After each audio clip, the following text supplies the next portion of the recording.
Every great city has a great university.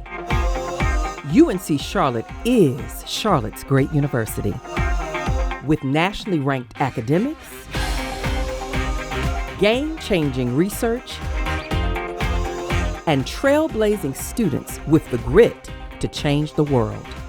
We are Charlotte's great university. Come see what's great only at Charlotte. Well, good afternoon. I am Dolly King. I serve as the interim dean for Bell College of Business, and I am pleased to welcome you to the North Carolina Economic Forecast. Over the years, we've been very thankful to have our friends in the business community like LPL Financial for providing essential funding for this event and the research that underlines the presentation.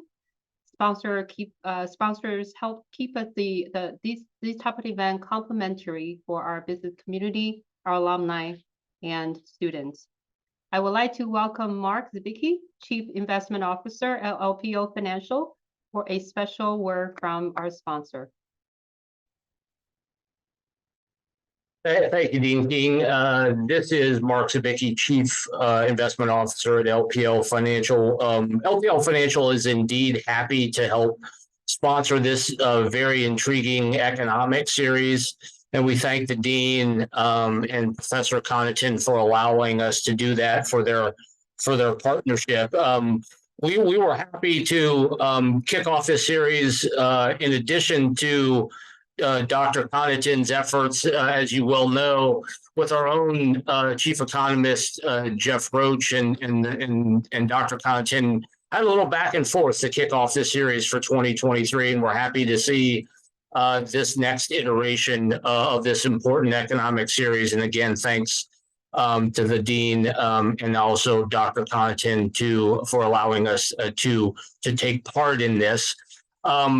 LPL Financial is certainly a considerable wealth management organization that is partially headquartered in Fort Mill, South Carolina. So we're happy to increasingly become a part of the Charlotte metro economy. And with that in mind, if you have any interest in LPL Financial, please follow us on lpl.com or wherever social media takes you, as well as the work we do here at LPL Research. LPL Research also has an X handle now, no longer Twitter, and we can also be found on LinkedIn, and we write a regular blog on lplresearch.com. With that said, again, thanks to Dean King and Dr. Connaughton for allowing us to be here, and I'll turn it back over to the Dean. Thank you, Mark. Appreciate that. So LPL Financial's generous support is a stellar example of how Charlotte's business community helps us fulfill our mission as the region's leading research university. So now go on to our presentation. We'll have a question and answer period following the presentation. If you have any questions, please feel free to submit them via the chat. We'll collect them and then we'll ask those questions to John later on. For those of you who are on X, or formerly known as Twitter, you can join today's conversation by using hashtag #NCForecast. We look forward to seeing your tweets. And now it's my pleasure to introduce my colleague and our speaker, Dr. John Connaughton, Professor of Financial Economics in the Bell College. John joined us in 1978 and became Director for the Economic Forecast in 1981. For over 40 years, John has been interpreting data and sharing his expertise on where North Carolina's economy has been and where it's going to go next. We know we can't wait, but we'll look forward to your presentation. So here's John. Thank you, Dolly, and thank you, Mark. Let me get this thing up here. So hopefully everybody can see our slides, and we're going to begin today. Welcome to all of you that are joining us through this webinar for our third quarter UNC Charlotte Bell College of Business North Carolina Economic Forecast. And this is a crazy, crazy time, as you all know, and there's a lot to talk about today. What I'm going to do is about a 30-minute presentation, so I should be done around 12:34, 12:35. That'll open us up for a good period of time, about 25 minutes of questions. So as you watch this, put your thinking caps on, and you can start thinking about questions. And as Dolly mentioned, submit those through chat, and she'll put those together and ask me questions at the end of my presentation. So what are we going to talk about today? First thing we're going to do is take a look at what's been happening so far in 2023 and what the outlook for the remainder of the year is going to look like. Then we're going to have a little conversation about what happened to the recession. Most pundits suggested earlier in this year that by the third or fourth quarter, we'd be looking at recession. And I don't know how many of you pay attention to the Atlanta Fed GDP Now tracker, but they're suggesting that the third quarter real GDP growth for the U.S. is going to be over 5%, maybe as much as 6%. And that's with less than a month to go in the quarter. The second thing we're going to deal with is will inflation return? Remember, last year at this time we had year over year 9%, 8% inflation price increases. The last inflation number was a little over 3%. But are things starting to turn around? Will inflation return in the latter half of this year, maybe into 2024? We'll take a look at the economic headwinds that are facing us going forward. And then finally, we'll take a look at the 2024 GDP and employment forecast. So let's take a look at North Carolina. So far, it's been a sluggish start to the year with just a 1.3% growth in the first quarter. Second quarter, things picking up to about 2.5%, 2.6%. As you can see in the third quarter, economic growth is continuing to accelerate. We expect North Carolina to be about 3.6%. As I said, the Atlanta Fed Now tracker is GDP Now tracker is suggesting closer to 5.5%. But we think that'll taper off in the fourth quarter. Overall, GDP will grow about 2.4% in 2023. On a sector by sector basis, and I'm going to take a little time before I go through each of these sectors to kind of give you a sense as to what this chart information is providing. This is kind of a combination growth bar chart and a pie chart. So if we take a look, for example, at business and professional services right down here, B&P services, the horizontal line shows us the growth rate relative to the other sectors, and in this case, 4.4%. And this vertical line is essentially a pie chart, says it's about 15.8% of GDP in the state. So what happens is these sectors, this vertical adds up to 100%. If you look at the size of the rectangle, you can start to see how important it is to overall growth in terms of the 2.4%. You can see that all but two of our sectors are expected to experience growth. We think construction will be down by 3.7% and non-durable goods manufacturing down by about 2%. The strong sectors, surprisingly, retail trade and information, that seems to be an increasingly larger section, but more importantly, it also seems to be the high growth section of the sector of the economy over the past several years. As far as employment is concerned, what we're expecting to see here is about almost 98,000 net jobs, 97,900 for 2023. Overall growth about 2%. Most of the sectors are going to experience economic growth. These are the non-agricultural sectors. A few will decline, like construction. Wholesale trades expected to be flat, but most other sectors are expected to show some growth during the year. Educational health services and hospitality and leisure services are the ones that will have the strongest growth in 2023 and generate the most jobs. Okay, let's take a look at whether or not we can expect a recession either in the fourth quarter this year, because we're pretty sure it's not going to happen in the third quarter, and maybe into early 2024. So what happened to it? Okay, we were convinced it was going to happen. What happened? Well, the Fed has been raising interest rates. Everybody knows that. They've since March of 2022. They've been going through about 17 months of rate increases. They've had one pause just recently, but in the last meeting, they raised rates another 25 basis points. So again, it's well over 5% now, and from zero just a short 17 months ago. And what we're seeing is the Fed is trying its best to use the only tool that it has, the cost of money, the interest rate that charge for borrowing money, increasing that as best they can, and quite frankly, rather rapidly over the past year and a half. But at the same time, out of the control of the Fed, we have all of these agents in the economy, actors in the economy, fighting the economy. So we got Congress and the president fighting. And what do I mean by that? Stimulative fiscal policy on the part of both. We have consumers continuing to consume, despite the signs that maybe they should slow down. Maybe the Fed is trying to put it into a slowdown or maybe a mild recession. Stock market is still going crazy. The labor market is very, very tight, and unions are demanding very, very high concessions going forward in contract talks. And we also have the potential for quantitative easing, basically the Fed continuing to buy bonds. They're cutting back on that, but we'll see what happens going forward. So let's take a look at federal spending. This is since Biden took office in January of 2021. These are these are not regular budgets. These are programs or executive orders that have increased spending in addition to regular budget spending. And as you can see here, we've had a number of these programs. The one in green, the Inflation Reduction Act, is estimated by the CBO to actually, over a 10-year period, reduce spending by about $240 billion. The problem is, in early years, it's actually a positive. It's in the black, if you will. It only reduces potentially spending later on when some of the pay-fors kick in.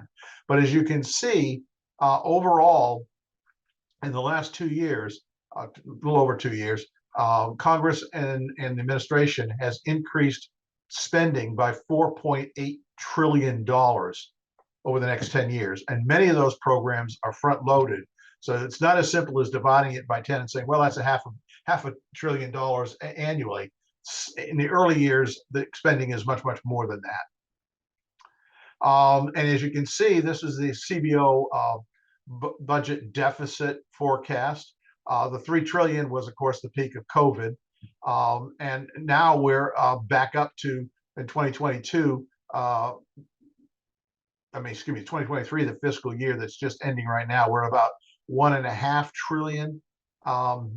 That's not finalized yet, but you can see that very quickly over the next 10 years, as a result of these programs, the deficit increases so that by 2033, what we're looking at is almost a $3 trillion annual deficit.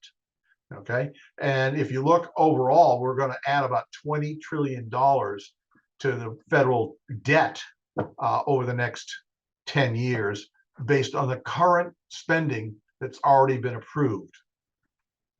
Personal consumption expenditures, here's the dip in 2020. Okay, as a result of COVID, we bounced back. And as you can see, it's been unrelenting at this point in time. Unrelenting in terms of consumer expenditures right up through this summer. And so, you and me, and we are all spending a lot of money, and as a result of that, continuing to drive demand forward, despite what the Fed's doing. This is the U.S. debt to GDP ratio. As a result, right now it sits at about 123%. Over the next 10 years, it's going to rise to 133%. Puts us in pretty exclusive company with a number of countries that have their debt to GDP ratio over 100%. All right. And the bottom line of this is, without getting terribly technical, as the debt as a percentage of GDP rises over the next 10 years, and as interest rates rise, the cost of supporting that debt goes up and becomes a bigger part of the U.S. budget. And that's really the problem that we see going forward. Consumer debt, all right, which has allowed consumers to continue to spend, okay, is now approaching $1 trillion. And as a result, and you can see that prior to COVID, it was about 850 billion. So debt went down during COVID as we continued to work, but didn't have and got federal aid and didn't have places to spend the money. We quickly got back to where we were, and now we're up at about $150 billion annually over where we were prior to COVID beginning. And the Dow Jones Industrial Average, the stock market, big dip back in during COVID. It rose pretty quickly, got up to about 35,000, and has pretty much stayed in the 30 to 35,000 range. And right now it's just a little bit below 35,000 today, 34 and change today. So again, the stock market is sitting there saying, we're not afraid of rising interest rates. We don't think the Fed's serious. We don't think the Fed will stick to it. U.S. monthly total employment, it peaked in January of 2020 at 152,371,000 folks. Big dip, as you can see, when everybody was sent home. I remember it was March 13th. I remember the Governor Cooper telling me, go home, John. And we all went home and employment dropped considerably. It's been rising. It rose pretty quickly coming out of that in late 2020, and it's been rising fairly steadily since then. By June of 22, we had gotten back to the 152 million mark, and now we're at 156.4 in the latest numbers. So, again, employment is continuing to grow. We add jobs almost without exception, just since the COVID shutdown, where we lost 20 million jobs in that 1 month in April. And again, bounced back pretty quickly. But as you can see, we've been starting to see a tapering off in terms of job creation. In the last month, August, was 187,000 jobs. That's about 2 million jobs a year. And that's pretty average for a good year during an economic, I wouldn't call it expansion, but continued economic growth. About 2 million jobs is about what we expect. So we're sitting here fairly good. We haven't seen any weakness in a long time in the job market. This tapering is to be expected given where we are third year in economic expansion since COVID. And so, again, the job market is strong, continuing to add jobs, which continues to add fire, if you will, to consumer expenditures. And then some union contracts. UPS just recently signed. Now, this is full-time drivers, average salary, including benefits. I should put that in there, make sure everybody understands that. By the end of the contract, 4 years from now, 5 years from now, it'll be $175,000 annually for drivers. American airline pilots signed a contract recently, 46% increase over 4 years. Delta pilots, 34% over 4 years. These are contracts that are in force now. And the UAW, the United Auto Workers, are asking for 48% over 4 years, and their strike deadline is next week. Now, so far, this is an ask. We'll see what happens. Point of all of this is that I think twofold. One, labor markets are extremely tight. Workers and unions believe this is their opportunity to strike. And we've seen some very high increases recently in union contracts as a result of these tight labor markets and the continuing growth in the U.S. economy during the last year or so. And as a result of that, we're concerned about what this might do down the road. But obviously, it's fighting the Fed in the sense that when wages go up, people's spending goes up. And in most of these contracts, there's some upfront catch-up money as well that's taking place, which is continuing to fuel consumer expenditures. All right, how about the return of inflation? All right, well, let's take a look at where we've been over the past few years. Okay, so starting back in actually 2021, when inflation was very, very low. We see that, by the way, the blue line is the overall CPI, and the orange line is the core CPI. Core CPI is the CPI less food and less energy. And the thinking being that the Fed, which wants to look at this and manage it if they can, doesn't have a lot of control over what happens to the cost of food, because that's a weather-related, potentially, product, and obviously energy, which is a world marketplace. So up through 2020, fairly stable at or below the Fed target of 2%, and then it started to rise dramatically in February of 2021, and you can see both the core and the overall CPI rose. The overall CPI got up to 9.1%, driven primarily by energy and food, but the core was peaked at over 6%. Okay, we've seen the overall come down, and that's the headline one that we all see. and that's down to 3.2% in the last in July. The August number actually comes out next week. We expect it to be a little bit more than 3%, but not much. But what's happened is we've seen a very sticky core rate. So it peaked out at 6.5%, but it's only dropped to 4.7%. And again, that's all the other stuff other than food and energy that we buy. A lot of this decline in the overall CPI has been driven over the past year by a drop in gasoline prices. So remember back in the summer of 2022, average price of gasoline hit $5. And this summer it's been, $3.25 to $3.50. And so that's been a big percentage drop in energy, which filters its way through a lot of the economy, but hasn't really had as much impact on the core CPI as we would have expected. So we'll see what happens next week when the CPI comes out again, when the Labor Department releases it, and to see if the core continues to come down. That'll be very informative for the Fed for their next meeting. Just kind of put in perspective the importance of CPI overall, the orange line, and the Fed funds rate, the blue line. Back in the 70s when we had, tremendous inflation, three times, 1, 2, and 3, excuse me, 1 and 2 and 3 times where we had annual rates of inflation over 10%. What happened was the Fed was basically going along when they'd see the overall CPI decline, they'd start to bring their rates down as well. And we went through a whole decade of price increases and really crazy CPI numbers until the Fed finally said, all right, enough is enough. And as you can see, they put the the Fed funds rate significantly above the CPI and created real positive interest rates for the first time. When the Fed funds rate and the CPI are tracking together, real interest rates are essentially zero. Okay. All right. Now, here's the history of Fed interest rates and basis points in their various meetings. We've got another meeting that's going to come at the end of this month, I think September 19th and 20th. They'll make the announcement on the 20th, probably another pause, and we'll wait to see what happens in the end of October meeting, which is October 31st and November 1st, when we see the announcement. Maybe depending on what we see in the CPI the next couple of months, there may be another 25 basis points. That may be it for this year. So we'll see what happens. But this has kind of been the history. Very aggressive back in 2022 with 4 meetings in a row, which raised rates by 3 percentage points at that point in time. All right. So where are we today? All right. So again, here we got the blue line, which is the overall CPI, the core CPI with the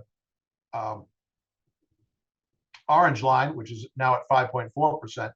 But you can also see the federal funds. And as you can see, the federal funds is now between 5 and 5.25. And it's for the first time, really, since this all began, generating positive real interest rates, where the federal funds rate is above both the core and the overall CPI. So this is the first time we've seen this in the last 2 months where we've seen this take place. So it'll be interesting to see where the Fed goes the remainder of this year in their final 2 meetings. Kind of on a downer, if you will, from January of 21 to July of 23, we've seen prices go up by almost 17%, wages only by 12.8%. So consumers have lost about 4% of purchasing power during that period of time. This becomes important, as we'll see a little bit later on, as it relates to the idea that at some point we may start to see wage inflation starting to push inflation and prices higher, simply because workers want to start to catch up, and they're in a good position right now with tight labor markets, low unemployment, and we're starting to see this happen as it relates to union activity and new union contracts coming online in 2023 and again in early 24. Okay, so today's inflation pressures, continued domestic deficit spending on the part of Congress and the president. We've got a big thing coming up. The fiscal year ends on September 30th, and there will be pressure to pass a budget by then, or the government will shut down. Most likely, we are going to see a continuing resolution through the end of the year. I don't think that in the next 23 days they're going to be able to tackle the budget in any significant way. We've got student loan payment holiday that's been going on for the last 3 and change years. By the way, that ends on October 1st, where the student loans will now start to have to be paid back. The Biden administration has tried on several occasions to forgive some loans, but with limited success. We've had a child care credit change in the law, which increases take-home pay for families with kids. And we've had a significant SNAP benefit upgrade. Both of these, by the way, excuse me, the last one, by the way, is by executive order, which has increased the amount of benefit that folks on supplemental nutritional program get in terms of the amount of money they're able to spend on food. On the cost push side, the big one that's coming up is wage catch-up. We've also have declining labor force participation rates because of shifting demographics, extended supply chains, which are getting, from time to time, getting problematic. We've had expanded regulations in the last couple of years, particularly in relation to China's shutdowns because of COVID issues that has disrupted supply chains. And we're starting to see energy prices rise. Barrel of oil has gone up significantly in the last couple of months, primarily because of Saudi cutbacks in production. We'll see how that plays out over the next couple of months as Saudi production goes down, and at the same time, China starts to open up from their latest COVID shutdown.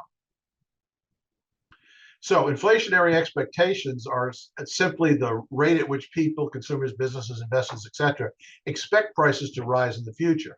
And this is a problem that we've got because we've got very firm inflationary expectations. We don't like it that prices are going up. We're angry about it, and we keep talking about it. All right. We let pollsters know that we're not happy about it. But the fact of the matter is, we don't do much as consumers because it matters because actual inflation depends in part on what we are expected to be. So we just kind of go ahead and say, that prices went up again. And you ask yourself the question, how many of you have been in the market, walked down an aisle, saw the price of something you buy every week go up and say, what the heck? Yeah, just grab it off the shelf and buy it. We've all done that. And that is because we have very firm inflationary expectations that prices are rising.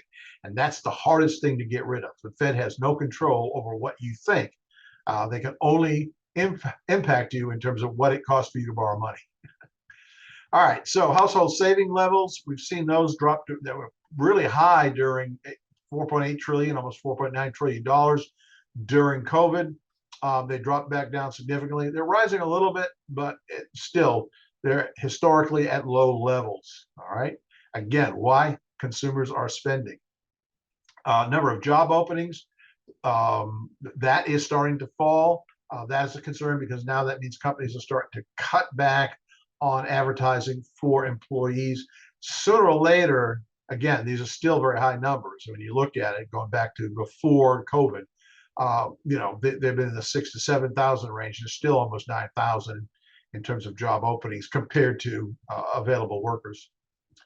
The budget deficit, again, is a problem in terms of driving inflation. And so at the end of the day, and this is the Federal Reserve balance sheet, basically because they buy treasuries. And you can see they bought a lot of the debt that was issued, that $3 trillion of debt that was issued back under COVID that we showed you earlier, that deficit. Most of it is bought by the Treasury, as a result, not influencing interest rates, able to keep interest rates basically at zero, which is where they were prior to COVID.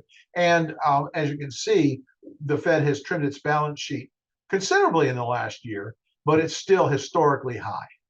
Okay, two problems with that. One is that it keeps interest rates lower because the actual total amount of debt that's out there, a lot of it has been absorbed by the Fed. So the rate that you see for mortgages, for corporate bonds, for government bonds is depressed a little bit because the Fed holds on to a lot of debt, which doesn't reach the marketplace.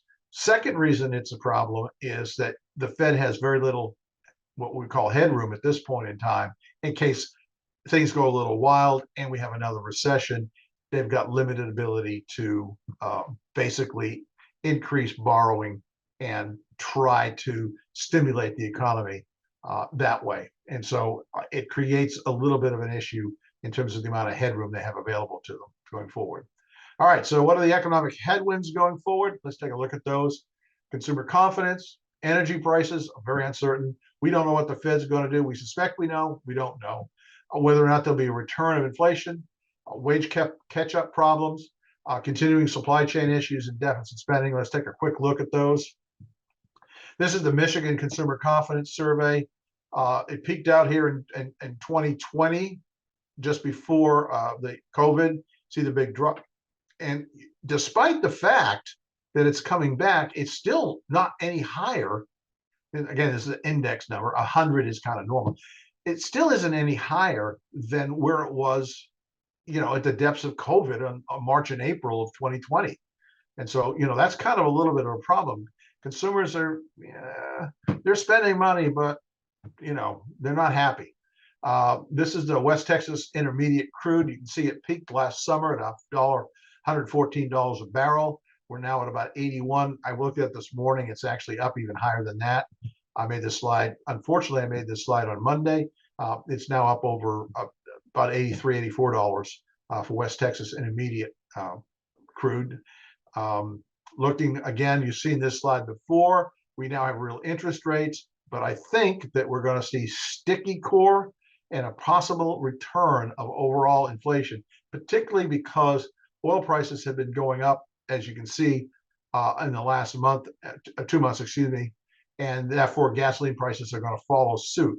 We got a break recently, stabilizing gas prices, because we're moving out of the summer formulations, and that tends to stabilize prices. Prices actually drop typically when we come out of the summer period because it's cheaper to refine gas. But with prices going up, it's hard to say what the end result will be, but I expect gasoline prices to rise slightly over the next couple of months.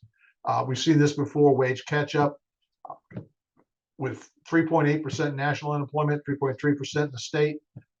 Employees are going to be looking to make this catch-up on their wages. That creates cost-push inflation. Deficit spending, again, is going to continue to stimulate aggregate demand in the economy. And all of that is going to lead to a rather crazy year for 2024. What we're looking at is an overall growth rate, again, about 2.4%, but very sluggish in the first half of the year, picking up in the second half. Just want to kind of make something clear here. We're predicting a positive first and second quarter in 2024. However, okay, right now we're sitting at about a 40 to 60% recession chance in our modeling, 40% chance of recession in the first half of 24, 60% of not, and that's why we show positive here. I think most other forecasters are at 50-50 at this point in time. There seems to be this incredible belief that somehow or other, when you have an inverted yield curve, that's the difference between with the 2-year Treasury is paying, half to 0.75% higher than the 10-year Treasury. That's a strong recession indicator going forward. And we've had that now for about 2 years. Sooner or later, it has to come to roost, right? Unfortunately, that is, as a gauge, that tends to overpredict recessions by about 50%. So that's a problem. Looking ahead for the year, despite the slow growth in the first half of the year, we expect every sector to have a positive GDP growth in 2024, led again by information, business and professional services, educational and health services, and hospitality and leisure services. Those are the ones that are going to generate and are significantly large enough sectors that they're going to generate a bulk of our economic growth. Job growth, you can see considerably different from 2023, where we had almost 98,000 net new jobs. And now we're about half of that at 53,000 and about 1.1% growth, although most sectors will show modest growth in jobs. The one with the biggest job growth is going to be information, but again, they only make up 1.8% of total jobs in the economy in North Carolina. But again, another good job year this far out and with this tight of labor market. And then finally, unemployment rate. We saw the federal rate jump in August to 3.8%. We expect our rate to jump up from about 3.3 to 3.4% in August. But going out over the next year through 2024, we expect the unemployment rate to get up to 4%. And that's primarily because, whoops, we go back here, primarily because if you're only growing at 2.4%, it's not a job stimulator. A number of people will start to come back to the labor market over the next several months. And between labor force growth and a fairly stable economic growth, we expect that unemployment rate to rise over the next year and change, and probably in 24, but right at 4%. Again, assuming no recession. Okay, key takeaways today. Look out, exogenous energy shocks matter, and this is the big elephant sitting out there that we're a little concerned about. If West Texas crude intermediate gets up to maybe $90, $92, it's not going to have a big effect on the economy. But if it gets back up over $100 again, then it really starts to matter. We're also concerned about what the Fed's going to do. How much resolve will they have? I personally think that Jay Powell believes that his legacy is basically going to be determined by whether or not he can get inflation back to 2% or not in his tenure. And he's got, a year and a half left. I mean, it's 2.5 years left to go. I think that he will stay on top of it, but he's got a lot of pushback. So again, we think maybe another pause at the end of September, maybe at the end of October, we'll see another 25 basis points. But again, it depends on what that CPI and core CPI do, more specifically core CPI, and whether or not that stays sticky. We are seeing both demand and supply side inflation. Sometimes it's vice versa, but right now we've got push on both. We've got demand pull inflation and cost push inflation. We've got the wealth effect. If there is a stock market correction, we're starting to see the stock market take back. We're starting to see the NASDAQ and the tech stocks, which have been driving the market past 3 or 4 months, we're starting to see them pull back. That has a wealth effect. And as a result of that, we could see the economy slow significantly as a result of the wealth effect. And as I said earlier, most economists are predicting a 50-50 chance of recession in 24. I'm more like 40-60, but we'll go with 50-50 in terms of key takeaways going forward. So it's a coin flip as to whether or not we will have a soft landing or have a recession in 24. So what do we need to watch over the next couple of weeks and months? Fed tapering, quantitative easing, and interest rate policy. What's the Fed going to do? Pay attention to their meeting. They'll have an announcement at 2 o'clock on September 20th. That'll be an important announcement. Also, keep your eyes on energy prices. See if they stay below $90. That's really important. The next consumer confidence number comes out at the end of September, first Friday of the month. Last Friday we had the job numbers. Unemployment rate went up, but employment numbers went up as well. The August inflation comes out next week on September 13th at 8:30 in the morning. Pay attention to both the overall CPI and the core CPI. And find the last two things, the FOMC meeting, we've talked about that, September 19th and 20th, 2 o'clock on the 20th, they'll announce what they're going to do. And finally, third quarter GDP. It happens, it comes out in October, and that's just in time for the final meeting, if you will, of the year, which the next final meeting of the year, which happens on October 31st and November 1st of the Fed. And if that number is anywhere near what the Atlanta GDP now tracker is suggesting, you might see a significant increase in that meeting that ends on November 1st.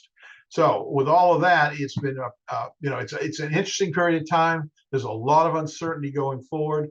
Keep an eye on these 7 things, and as they play out over the next month or so, that'll give you some insight as to whether or not it's 50-50, 40-60, 60-40 for 2024. Again, I want to thank you all for attending, and now I'm going to turn it back over to Dolly for questions. I think I made it on time, didn't I? A couple of minutes late. I apologize. I'll stay a couple of minutes. Pretty close. Well, thank you, John. It was a great presentation. We have received many questions, so we'll try to get all the questions in, and I appreciate everybody's active participation. So we're going to move on to questions, and if you have more questions, feel free to put it in the chat. We are putting in, and we'll ask them one at a time. So I'm going to start with the first question. So John, do we expect the construction sector to grow because of the infrastructure bills passed by Congress? Okay, yeah, well, there are two things in that regard. One is the infrastructure bill, and that takes a long time to roll out. So even though the bill was passed a year ago, by the time I remember this great line out of the Clinton administration transition team back in 1992, I believe it was, when one of his transition members was asked about what the priority was, and he says, "Get those orange barrels on the street." Okay, we all hate them, but it also means that there are jobs being created. But it's a long process once you sign that bill and you start to actually see construction start to take place and people get hired to do that. So that's probably a late 24 timeframe before we start to actually see jobs being created in the construction industry as a result of that. However, something that's going to take place a little sooner than that is some of the stuff that comes out of the CHIPS bill. So those are construction projects. Also, battery production in this country. Those are significant commercial buildings that require, multi-million-dollar buildings that will start to impact the construction industry. But again, not until 2024. Right now, we're in the design stage for most of this stuff. Thank you, John. So a question on Social Security. Do you believe that there's a high likelihood that Social Security cuts in 2035, which is being increasingly publicized? What will be the projected economic impact for those cuts? Okay, I hate this question. Okay, but it's a legit question that needs to be asked and it needs to be answered. So let me throw a couple of things out. So I think the latest numbers suggest that actually the Social Security Administration cuts, pending anything happening on the part of Congress, are going to come a little sooner than 2035. They're probably going to start coming in about 2031 or 2. So yeah, we've probably got 8 or so years before we start to get into panic mode on this. Couple of things. One, this is a lot like immigration reform. All right, and that is neither party wants to stake out a position on this.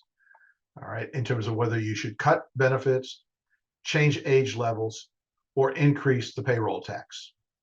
But these are all things that will solve that problem. And it's up to elected politicians why get on record as sitting, and believing that something is going to be a problem 8, 9, 10 years from now. Why get yourself on record before you have to? So my belief is that somewhere down 7 years from now or so, we'll start to see serious discussions about whether or not Social Security, we need to raise the age limit again, because we've raised it already. 2, whether or not we need to cut benefits, have a means testing. And number 3, whether or not we want to increase payroll taxes. Right now, it's 6.2%, I believe, that we contribute up to, I think, around 140 or 50,000. That number keeps changing, the cap on it.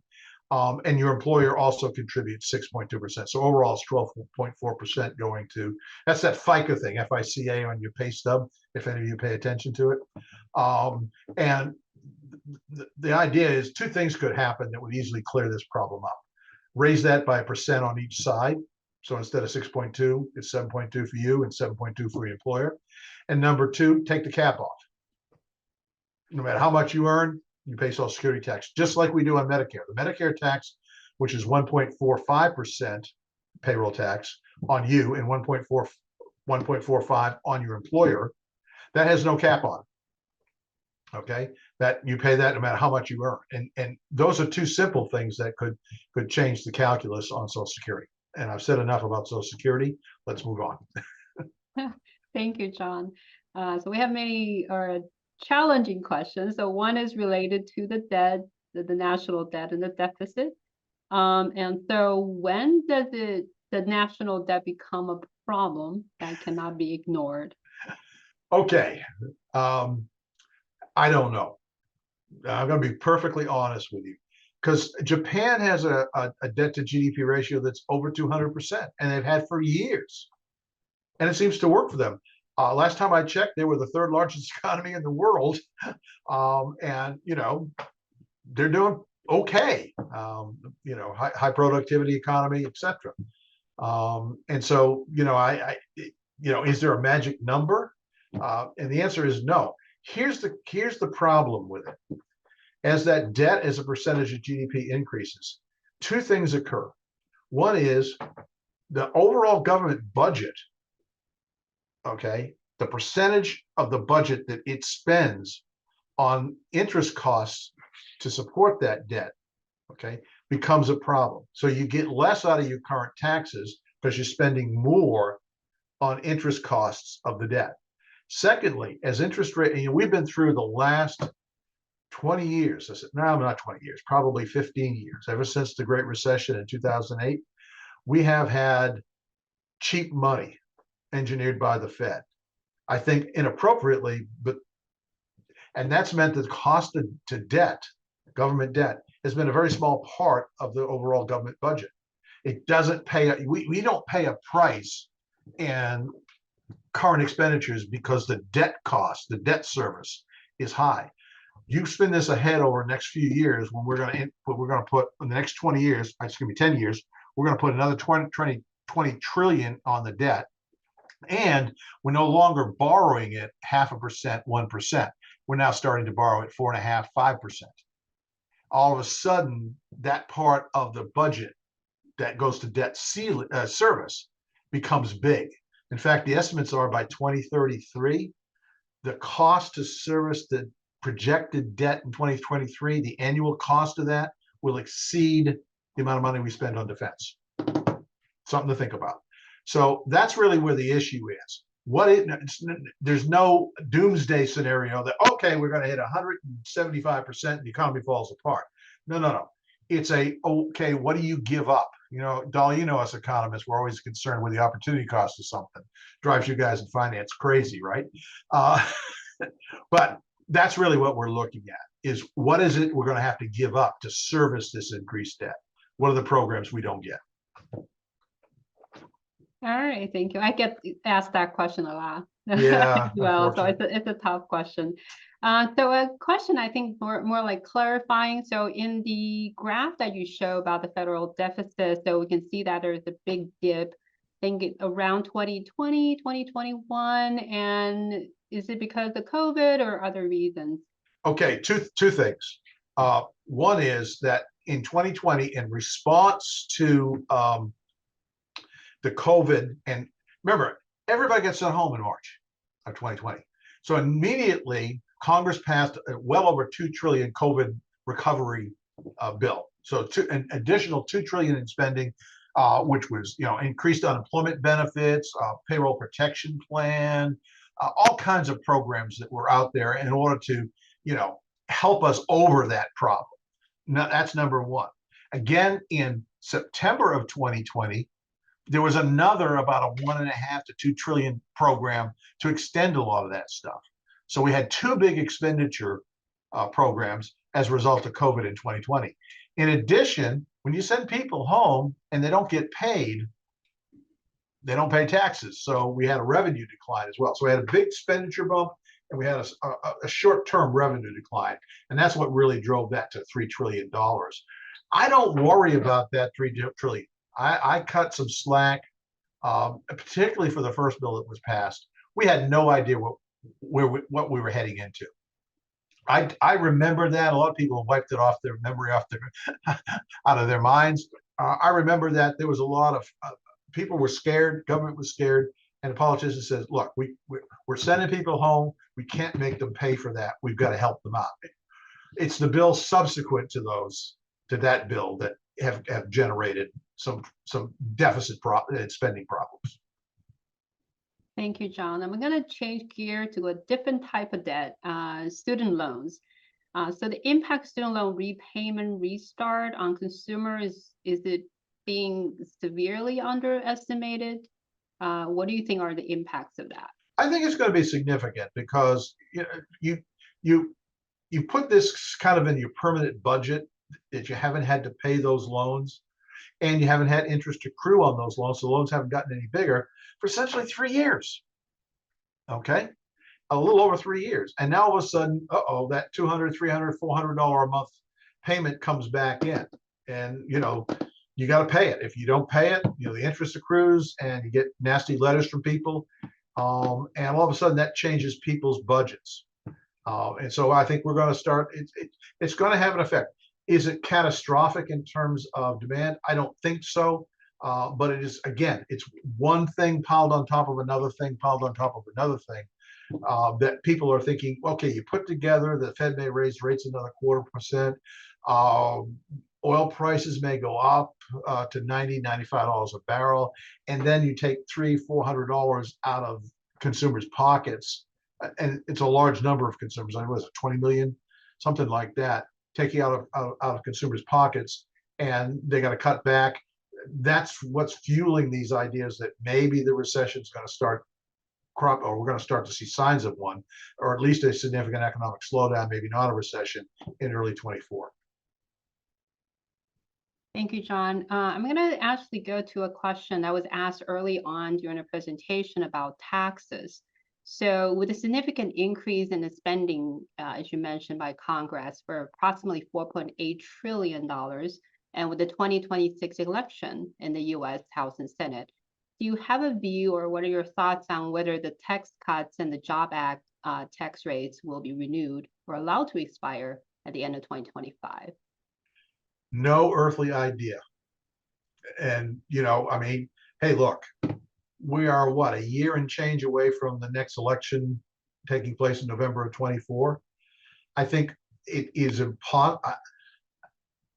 I have no idea who's going to run for president on the Democrat side or the Republican side.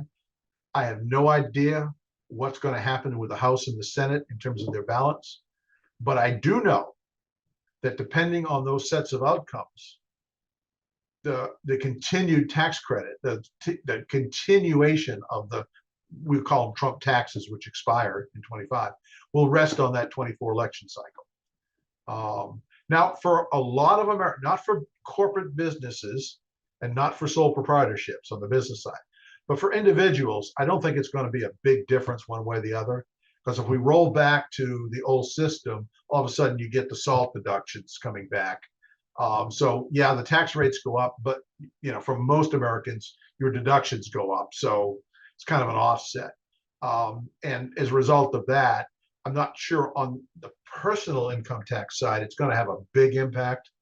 But on the business side, it's going to have a significant impact. When you start looking at corporations having to pay 35% instead of 21%, that's not good. When you start to look at the exemptions that sole proprietorships have to put them on par with a corporation tax rates, so the 20% exclusion on proprietorship income, that's part of those tax cut, the Trump tax cuts, that changes again profitability, and therefore two things: investment in new plant and equipment and R&D, and also employee hiring.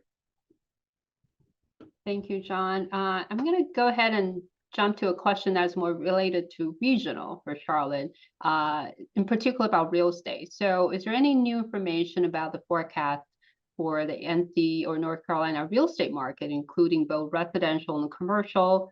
We see in the Charlotte, the vacant commercial buildings that seems to be very severe, I think, and it's not being we don't see any rebounding, at least in after the pandemic. What do you see on this topic or issue? Okay, a couple of things on that. Look, I think we need to look at these completely separately. Okay, residential on the one side, and despite the fact that mortgage rates have risen over 6%, you would have expected, going from 2 years ago, people being able to get 3% 30-year fixed mortgages, to now they're looking at 6.5% at best. You would have expected that would have had a negative impact on prices, and it really hasn't. Okay, yeah, prices have slowed, price increases have slowed, but they're not going down. That's for sure. They're not going down. So on the residential side of things, I really don't think that that we're going to see much impact. So we're not going to have that residential bubble problem where people get upside down like we had in 2008, which was the second shoe falling that created the really bad recession that we had. So I think we're fine on that side. On the commercial side of things, I think there are two things going on that we need to keep in mind. One, yes, we have high vacancy rates. A lot of that is the change in work patterns that people have gotten used to. We are an example of that. As people during COVID got to work more at home, they now expect that. Lots of folks are in hybrid situations, a couple of days in, a couple of days at home. Very few are 100% at home like they were 2 or 3 years ago. But it does require less office space. The question is, most companies are not happy with this. When you see the surveys for companies, they want the workers back in. They're hesitant to do it because of tight labor markets. So if we have an economic slowdown in 2024 or recession, that changes the balance of power. We've seen a number of major financial firms in New York say, okay, holiday's over, September 1, it's 5 days a week in the office. Goldman Sachs has done that, JP has done that. So we've seen some significant changes in their patterns. And Google's done it, for crying out loud. So, we'll start to see that if labor markets start to loosen. However, I don't think we're going to go, I think there are going to be some defaults on the commercial side of things. I don't think there's any question. The big difference is commercial defaults kind of cascade out. They don't happen all at once like residential defaults. Residential default, when you're making a payment and you're upside down in your house,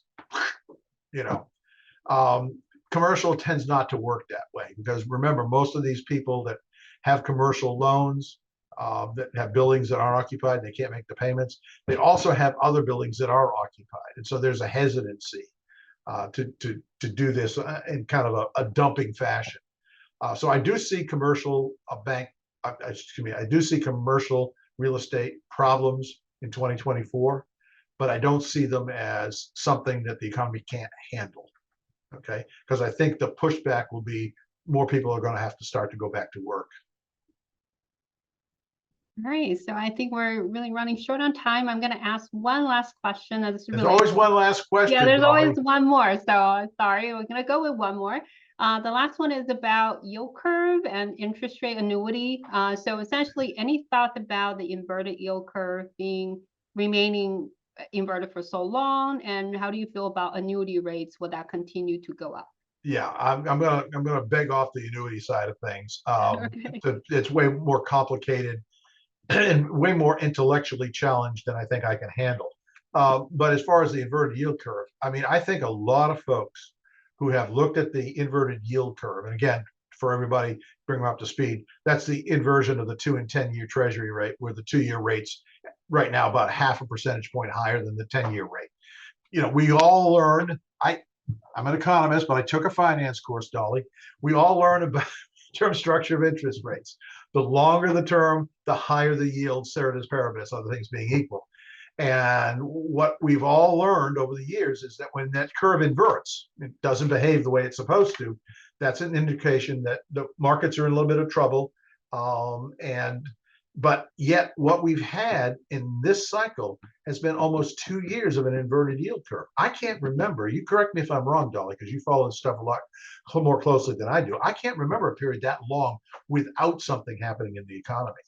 So that's been, this is crazy. Now, I will say that it overpredicts, the inverted yield curve overpredicts recession by about 50%.